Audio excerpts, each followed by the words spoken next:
Before I know it, I have Alex Carter's nose blood on me. My fist is tingling, and his blood is squirted up the right sleeve of my sweatshirt. Everyone is crowding around, and Alex is crying like some tiny baby. "She's crazy!" he screams and points right at me. "She punched me!" He shouldn't have called me Robin. Maybe his face would be all in one piece and he wouldn't be sobbing like a weenie if he knew when to shut his mouth. Baseballs drop to the hard-packed snow, and all the players rush to third base, where Alex is crying and I'm standing over him. Everyone else is abandoning their snowmen and games of tag and running fast to surround us. "Fight! Fight! Fight!" They're probably all thinking it's about time Alex Carter got popped. And they're right. Derek's fumbling over now, too, as fast as he can, and yelling, "Robbie, wait!" But his feet are too big, and he's the slowest kid in the grade, and he'd be no help in a fight anyway. Too scrawny.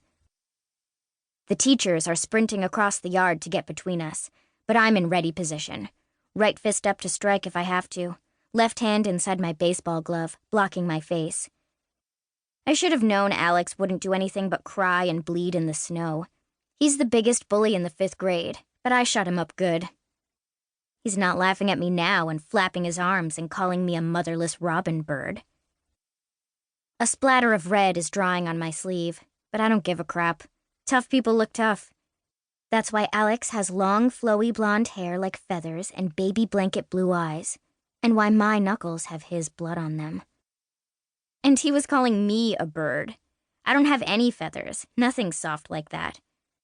My hair is blonde too, but dirty blonde, not all white and fluffy, and I don't wear it loose and flowy like he does. Mine is pulled back in 2 thick braids under my Dodgers hat. The braids aren't perfect either, because Grandpa doesn't always pull them tight enough. So by the end of the day, all my curls give up on being good and start popping out left and right. I know how that feels. Alex is blubbering now and spraying snotty blood from his nose like it's going to kill him. It splatters like spilled transmission fluid, red splotches across the white ground. Grandpa taught me how to seal transmission fluid leaks under the hood of a 1999 Honda Civic at the garage. But I'm happy to let Alex sop up his bloody nose with the sleeve of his sissy boy snowboarding jacket. There's no sealing up a kid that's gone that bad. I should know. "What's wrong with her?" he screams. White puffs of sad, sorry bully breath escape from his crying mouth.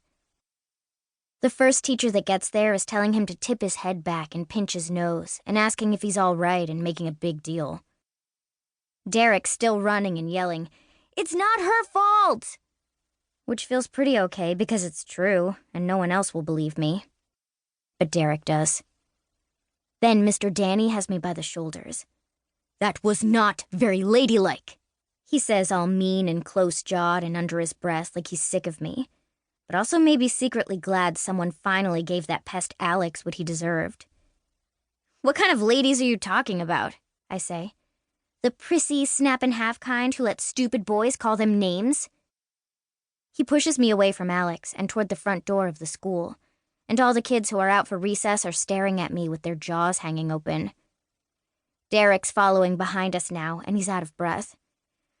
"Not her fault." Mr. Danny shoos him off. "Let her..."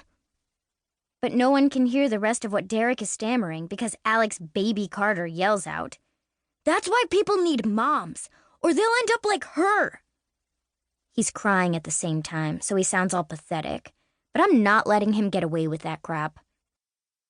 I try to wiggle out of Mr. Danny's hold, but he tightens his grip on my shoulders, so I whip around and shout back, "You turned out mean and weak and pathetic.